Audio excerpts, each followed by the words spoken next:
Pas besoin de traverser le Pacifique pour trouver des légumes asiatiques. Ici, à Fredericksburg, ils poussent en pleine terre, au cœur des cantons de l'Est.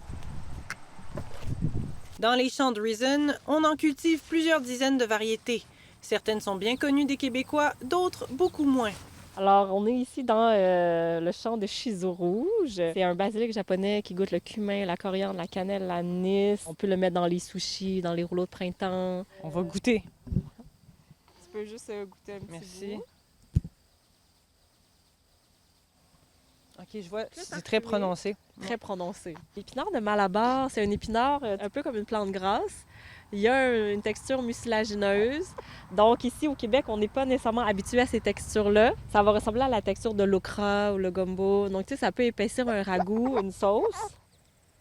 Reason est la première entreprise québécoise spécialisée dans la production et la transformation de légumes asiatiques certifiés bio.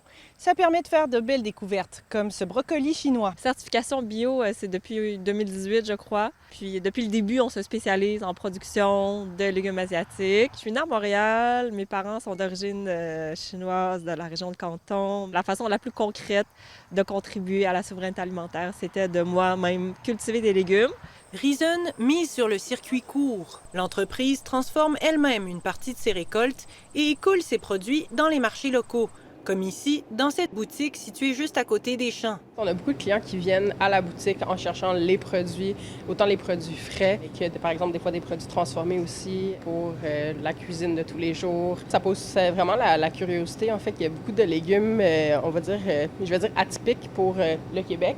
Donc, il y en a qui font des belles découvertes puis qui reviennent en disant « on a vraiment aimé ça ». Tout à fait, oui, bien sûr. Je pense qu'au Québec, on est très curieux sur la cuisine internationale. En plus, les tables champêtres aussi, qui sont les fins de semaine avec différents chefs invités. Si l'intérêt pour les saveurs asiatiques est en croissance, la curiosité des Québécois reste à cultiver pour certains produits plus insolites, comme les carottes rouges. Chloé Antouma, TVA Nouvelles, Fredericksburg.